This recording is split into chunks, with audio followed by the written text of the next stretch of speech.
Hello everyone, কেমন আছো সবাই? আশা করছি তোমরা সবাই অনেক ভালো আছো, আর আমি কিন্তু অনেকটাই ভালো আছি। তো রোহিত সঙ্গীতা লাইফস্টাইলে তোমাদের সবাইকে ওয়েলকাম জানিয়ে শুরু করছি আরো একটা নতুন ব্লগ। তো দেখো, এখন কিন্তু দুপুর হয়ে গেছে, আর আজকে যেহেতু সকালবেলার দিকে আমি ফুলটা তুলতে পারি, তাই কিন্তু এখন হচ্ছে দুপুরের কাজকর্ম সেরে নেওয়ার পরে স্নান করার আগে আগে ফুলটা কিন্তু আমি তুলে নিই। তো চলো ঝটপট করে ফুলগুলো তুলে নিই। আর সত্যি কথা বলতে, এখানে যে দাঁড়িয়ে আমি ফুলটা তুলছি না, একদিকে মশায় কামড়া, মানে বৃষ্টি হয়েছে, কাদা, চারিদিকে মশা, তারপরে আবার হঠাৎ করে বেরিয়েছে রোদ। কি বলবো, বলে একটা বিশ্রী মানে ওয়েদার। তো চলো ঝটপট করে ফুলগুলো তুলে নিই। আর এখন কিন্তু ফুলগুলো তোলা কমপ্লিট হয়ে গেলে আমার যা সমস্ত টুকিটাকি কাজ আছে সেগুলো সেরে কিন্তু একটা জায়গাতে বেরোতে হবে।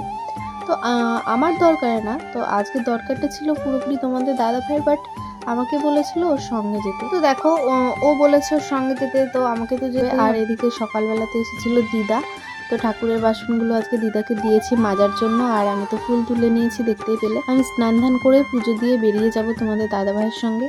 তো একটা দরকার আছে বললাম, তো যেতে হবে হচ্ছে আমাদের রানাঘাটে। ওদিকে ততক্ষণ তাহলে দিদা বাসনগুলো মাজতে থাকুক, আমি এদিকে তাড়াতাড়ি করে স্নানটা সেরে তারপরে তো রেডি হয়ে বেরোতে হবে পুজো টুজো দিয়ে। তো দেখো, ফাইনালি কিন্তু বাড়ি থেকে বেরিয়ে পড়েছি স্নান করে পুজো দিয়ে।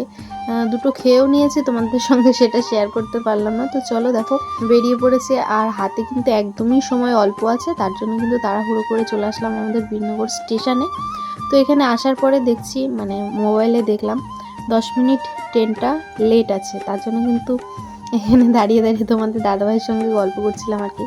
তো চলো দেখি কতক্ষণে ট্রেনটা আসে, এবার ওয়েট করতে হবে ট্রেনের জন্য। কিছু কিছু সময় কিন্তু এরকমই হয়, মানে বাড়ি থেকে এত তাড়াহুড়ো করে বেরিয়ে স্টেশনে আসি, তো এসে দেখি যে ট্রেন লেট হয়েছে বা বেরিয়ে গেছে, এরকমই কিছু একটা হয়। তো যাই হোক, ওয়েট করতে করতে কিন্তু ট্রেনটা ফাইনালি চলে এসেছে, আর আমি কিন্তু এখন দেখতেই পাচ্ছ। যাই হোক, এই যে উঠে পড়লাম ট্রেনে। আর যেহেতু দুটো স্টেশন, তার জন্য আর বসিনি। ট্রেনে অনেকটাই জায়গা ছিল, বাট আমরা বসিনি, দাঁড়িয়েছিলাম একদম গেটের সামনে। বেশ ভালো লাগছিল। তো গেটের সামনে দাঁড়িয়ে দাঁড়িয়ে আড্ডাই আর কি মারতে মারতে কিন্তু সোজা চলে এসেছি আমাদের রানাঘাট স্টেশনে। তো তোমাদেরকে বলে দিই, আজকে রানাঘাট স্টেশনে এসেছিলাম, মানে রানাঘাট স্টেশনের পাশে তোমাদের দাদা ভাইয়ের একটা দরকারে এসেছিলাম। তো যে কাজে এসেছিলাম সেই কাজটা হলো না, তাই তোমাদের সঙ্গে শেয়ার করতে পারলাম না। তো চলো, এসেছি যখন আর কি করব, রানাঘাটের স্পেশাল খাসির মাংসের ঘুগনিটা খাওয়া যাক।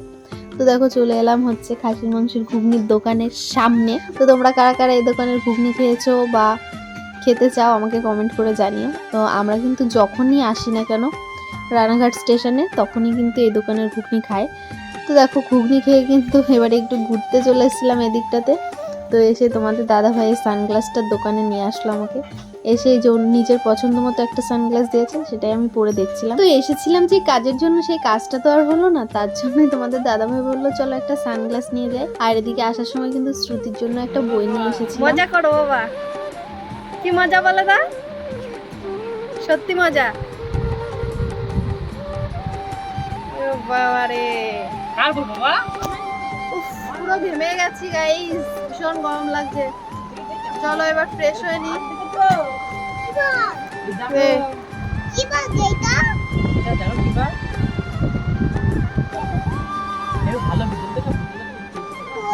শুরু হয়ে গেছে এই যে ভিতরে কত ছবি দেখবা, এই দেখো।